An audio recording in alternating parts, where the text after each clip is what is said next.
Assalamualaikum warahmatullahi wabarakatuh. Perkenalkan, nama saya Sri Ayu Rosidah dengan NIM 122091930. Saya dari UIN Said Ali Rahmatullah Tulungagung, jurusan Tadris Ilmu Pengetahuan Sosial, Fakultas Tarbiyah dan Ilmu Keguruan. Nah, kali ini kita akan belajar bersama ya. Sebelum kita memulai pelajaran kali ini, marilah kita berdoa terlebih dahulu. Berdoa dipersilakan. Berdoa selesai. Nah, kali ini kita akan belajar materi ekonomi subbab sistem upah kelas 11 semester 1. Yuk kita belajar bersama.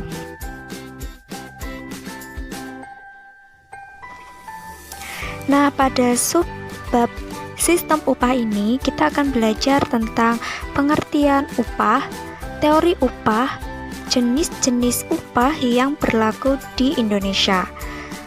Tujuan pembelajaran kita kali ini yaitu kalian harus paham betul, bisa memahami pengertian upah, terus memahami teori upah, kemudian juga harus memahami apa saja jenis-jenis upah yang berlaku di Indonesia.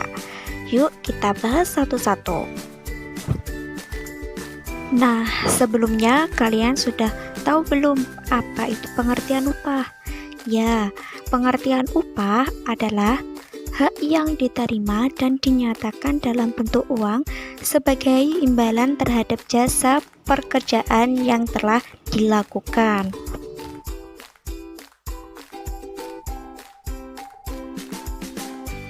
Nah, selanjutnya materi kedua yaitu teori sistem upah.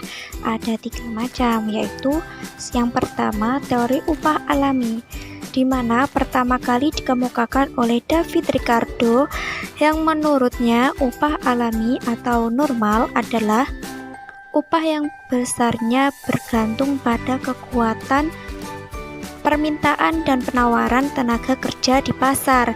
Hal tersebut menjadi dasar penentuan batas upah minimum tenaga kerja agar dapat memberikan upah yang layak untuk kehidupan pekerja dan keluarganya dalam memenuhi kebutuhan. Nah, selanjutnya teori upah besi dikemukakan oleh Ferdinand Lassalle, yang menurutnya upah yang diterima pekerja merupakan upah yang minimum atau rendah, sehingga menekan biaya operasional perusahaan dan pengusaha dapat meraih laba lebih besar lagi. Namun, di sisi lain, para pekerja terpaksa menerima upah tersebut karena berada di posisi yang lemah. Dalam artian, terdapat faktor lain yang menjadi alasannya, seperti tidak adanya pekerjaan lain yang tersedia. Poin ketiga yaitu teori upah etika. Secara umum dicetuskan oleh masyarakat kaum utopis atau masyarakat idealis yang menginginkan keadilan terhadap pemberian upah pekerja. Dalam teori ini menjelaskan pemberian upah seharusnya sesuai dengan beban kerja yang ditanggung oleh pekerja, sehingga dapat membuat kehidupan pekerja dan keluarga menjadi sejahtera. Teori ini menentang pemberian upah yang tidak etis terhadap tenaga kerja. Materi selanjutnya, di Indonesia sendiri upah yang diberikan kepada pekerja di Indonesia ada beberapa jenis. Tiap jenis upah memiliki cara pembayarannya sendiri. Berikut ini adalah jenis-jenisnya. Yang pertama yaitu sistem upah menurut waktu. Dalam pembayaran upah berdasarkan waktu, upah dibayarkan berdasarkan lamanya seseorang melakukan pekerjaannya. Upah ini dapat diberikan secara harian, mingguan, ataupun bulanan.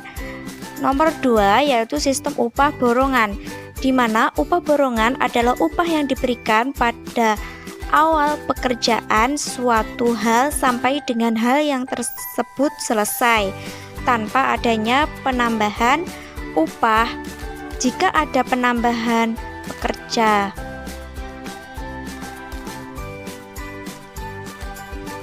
Misalnya, Pak Salam ingin membangun rumah 2 lantai. Ia mempekerjakan tukang yang dibayar sebesar 20 juta rupiah dari awal hingga rumah tersebut siap huni, tanpa adanya penambahan upah kembali, dan biasanya dibayarkan di awal pekerjaannya. Jenis upah selanjutnya yaitu sistem CO partnership. Sistem ini memberikan upah kepada pekerjanya berupa saham atau obligasi perusahaan. Dengan memberikan obligasi atau saham perusahaan, berharap pekerja mempunyai rasa memiliki kepada perusahaan sehingga bisa lebih produktif. Sistem upah selanjutnya yaitu sistem upah premi. Sistem ini memungkinkan pekerja untuk mendapatkan upah khusus karena prestasi di luar kelaziman. Misalnya, pekerja pada hari libur melakukan pekerjaan yang sangat berbahaya atau memiliki suatu keterampilan yang sangat khusus. Sistem upah selanjutnya yaitu sistem upah berkala, di mana upah ditentukan dari tingkat kemajuan atau kemunduran hasil penjualan. Jika penjualan meningkat, maka upah akan meningkat. Begitu pula sebaliknya. Oh iya, sebenarnya gaji dan upah tidak memiliki perbedaan yang terlalu signifikan. Hanya saja, gaji adalah pengganti upah untuk jasa yang sifatnya lebih panjang atau konstan, yang dibayarkan secara berkala dalam perhitungan waktu yang lebih panjang, misalnya bulanan atau triwulan.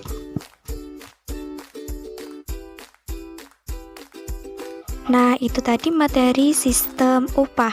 Semoga kalian paham apa itu sistem upah ya. Nah, sebelum kita mengakhiri pembelajaran hari ini, kita baca hamdalah terlebih dahulu. Alhamdulillahirabbil alamin. Sekian dari saya, apabila ada kurang lebihnya saya mohon maaf. Wassalamualaikum warahmatullahi wabarakatuh.